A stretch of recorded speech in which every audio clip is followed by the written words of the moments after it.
My fiancé made a split-second decision that has cost me a year of my life, and I'm furious. I, my fiancé, and his son, 5, were out getting Chipotle on March 14th. On the way home, we reached a busy intersection with a blinking yellow light. My fiancé was driving, and I could tell he was about to go. I saw a car coming fast, and I very clearly told him to wait until the light was green. I don't know if he didn't hear me, didn't take me seriously, or just ignored me, but he kept driving forward anyway, and we got T-boned by a car going 50 miles per hour. Everyone else walked away fine, including his son, thank God, but I was crushed. I ended up with 2 full breaks in my pelvis, 2 fractures in my tailbone, fractures in my L4 and L5 vertebrae, and a fractured sternum. I was, and still am, in so much pain I can't even explain it. I wouldn't wish this kind of pain on anyone. I was rushed to the ER, where everything was a complete blur, except the trauma. I started having intense flashbacks, panic attacks, and nightmares about the crash and the pain. I had to undergo surgery where 2 7-inch steel screws were inserted into my pelvis. At the hospital, they gave me a back brace that was way too big for me. The nurses and PTs even admitted they didn't measure and just guessed my size. Even when we told them it was too big, they didn't do anything about it. And despite this, they expected me to stand up and move around wearing it. That brace did nothing for support. Moving in, it felt like my spine and pelvis were being ripped apart. The pain I was in trying to follow their orders to stand and walk was inhumane. All I remember from those days is pain, frustration, fear,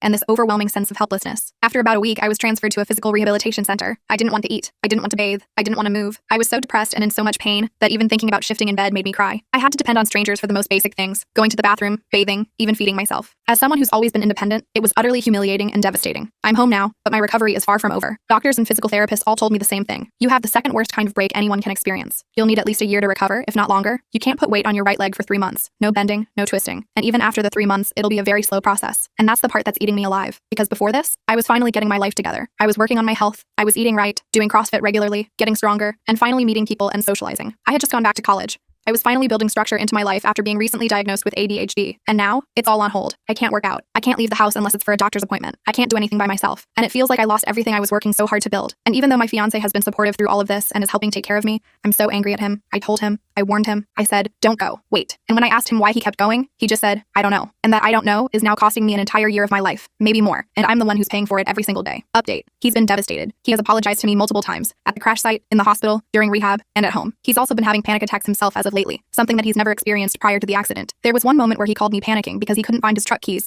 and desperately wanted to come see me to make sure I'm doing okay. My mom had to drive over to calm him down and help. With the I don't know reply that he had given me a week earlier, I will admit that he may have been still experiencing shock or trauma, and his mind seemed to have been drawing a blank when I had asked him because I asked him the same question again today. Why didn't you stop when I told you to? He told me he thought the gap between us and the oncoming car was big enough to make it, but he didn't realize how close it actually was. He also said he didn't hear me say stop until it was too late, at which point we were already hit. I told him I said it much earlier, and he admitted he just didn't hear me. He feels horrible. He's told me that every time he approaches a yellow light while driving now, he reminds himself of what happened and how stupid he feels for not being more careful that night. I'm not excusing what happened. It was traumatic, but I do believe he's learning from it and taking accountability for everything as best as he can. I'm just the angry, bitter one that is needing to work through my emotions and grief that I'm experiencing because of the accident. I've resumed individual therapy, weekly now instead of monthly, and I had my first session since the accident as of yesterday, and my fiancé and I will be attending couples counseling together. Yes, I plan on staying with him.